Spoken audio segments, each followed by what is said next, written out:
Someone spits directly on you or on a surface that you've touched, and one of a host of different respiratory tract viruses ends up in your respiratory tract.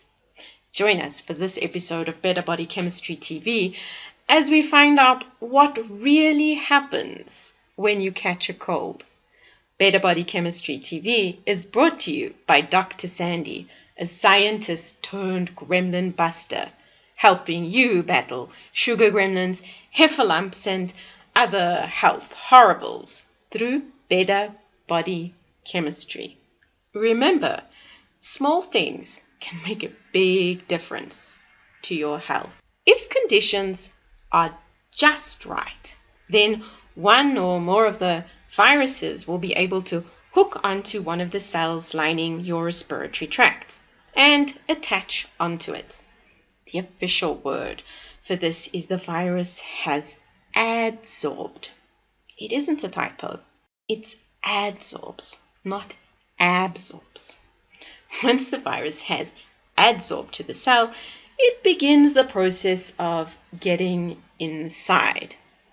Each virus has its own particular style, but at the end of the day, it manages to stick its genes inside your cell.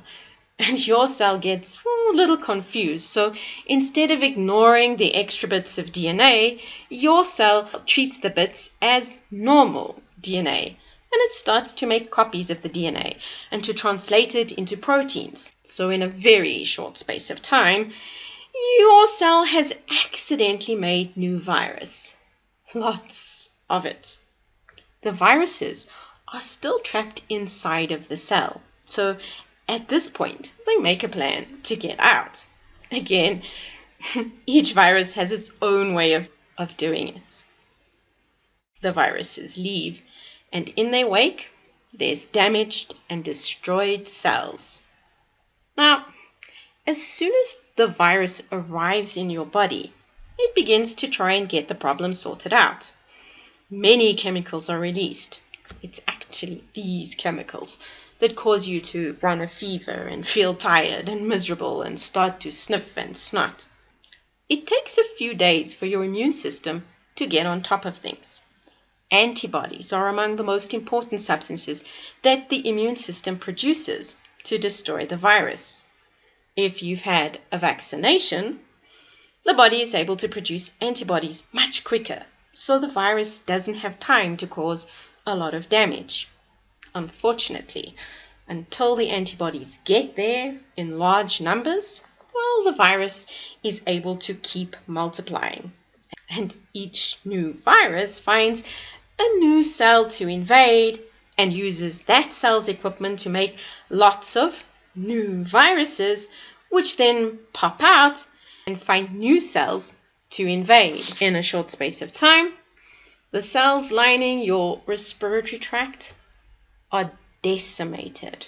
Now, as long as the problem is viral, there's no point in taking an antibiotic.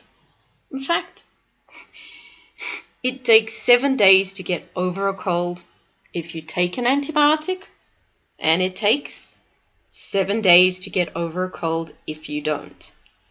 That said, if you don't get over it in a few days, you might need an antibiotic to kill the bacteria who acted like thugs by looting the place.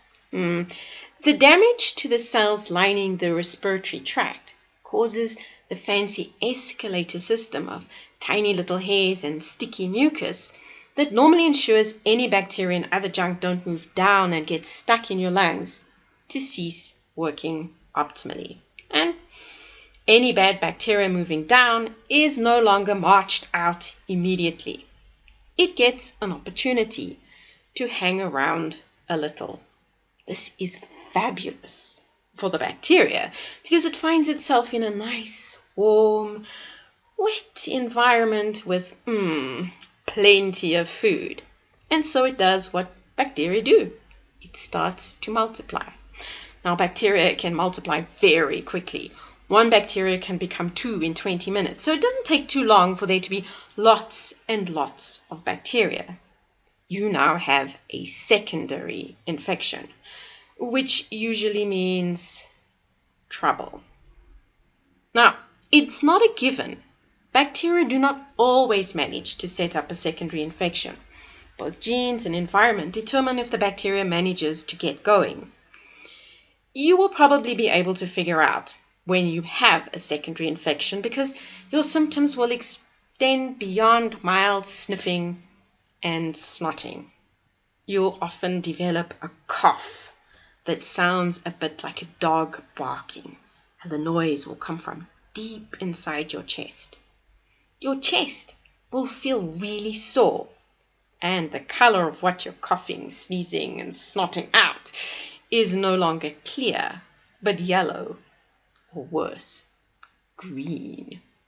As the situation worsens, you'll find it difficult to breathe. Now, your immune system will do its best to get on top of things once more, but it's easy for the bacteria to win at this stage because your immune system is, a little worn out. Upper respiratory tract infections can quickly become pneumonia. Pneumonia is potentially life-threatening ailment, so if your immune system is not winning, get some help. Now you need a prescription for an antibiotic. Antibiotic is designed to kill the bacteria and get you back to normal. Make sure you finish the course.